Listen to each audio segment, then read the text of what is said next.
Hello students, today we are going to talk about the effect of change of pressure. So before we see the effect of change of pressure, let's we take one more example of effect of change of temperature. So here we can go through the example of sublimation, right? So as per this activity, what we need to do, we need to heat a chemical which name is ammonium chloride, right?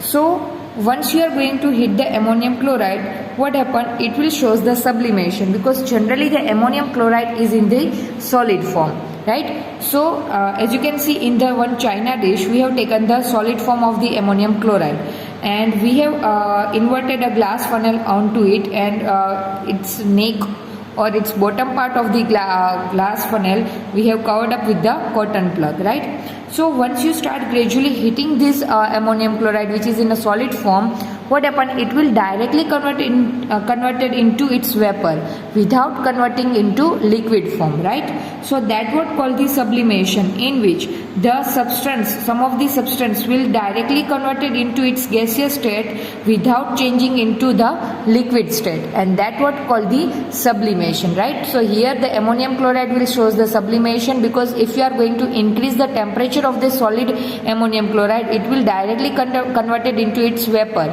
and that process can be considered as the sublimation, right? So here at this part of the funnel you can see that the ammonium chloride will convert it into vapor, and once the vapor goes above, it will be cooled down, and that cooled down vapor once again converted into solid ammonium chloride, right? And that what we consider as the sublimation.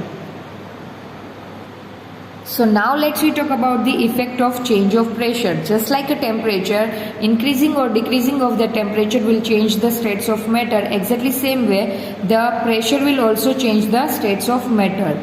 So you already learned that the difference in various states of matter is due to the difference in the distances between the constituent particles. If the particles are tightly held with each other, they possess the solid form. If they are quite away from each other, they possess the liquid form. And if they are far away from each other, they possess the gaseous form, right? So as per the distance between the constituent particle, the states of matter can be decided. So what will happen when we start putting pressure and compress the compressor gas enclosed in a cylinder? So by doing this, will the particles of the matter become closer, or do you think that increasing the pressure or decreasing the pressure can change the states of matter? So answer of this question is yes. By increasing the temperature or by decreasing the temperature, the states of matter will going to be changed. For example, here we have taken some of the particles. Suppose it is in a gaseous form, right? As it is in a gaseous form, you can see the particles are having a space between them, right? Here you can see the particles are having much more space between them. But this is the cylinder in which, if with the help of piston, if you are going through the apply the pressure, then what happen? By applying the pressure, the particles are come closer to each other, like you can observe in the second figure. Like particles are come closer to each other. As the particles are come closer to each other, it is converted into liquid form. But if further more pressure is applied with the help of piston, then what happen? Particles are having much more closer to each other, that they are not having a space between them. It means it will be converted into solid form, right? So by increasing the pressure also, or by decreasing the pressure, the state of the matter can be changed. Opposite to this, suppose this is a solid component and you are decreasing the pressure, then it will having the space between them. Furthermore, if you are decreasing the pressure, then they will having a more space between the particles. It means solid to liquid and liquid to gases, right? So if you are increasing the pressure, then gas will be converted into liquid and liquid will be converted into solid. But if you are decreasing the pressure, then what happen? Solid converted into liquid and liquid converted into gases. So on the basis of this activity, we can say that yes, pressure can change the states of matter. So by applying pressure and reducing the temperature, we can liquefy the gases. अगर हम pressure apply करें और temperature को reduce कर दें, तो कोई भी गैस को हम क्या कर सकते हैं? लिक्विड में कन्वर्ट कर सकते हैं.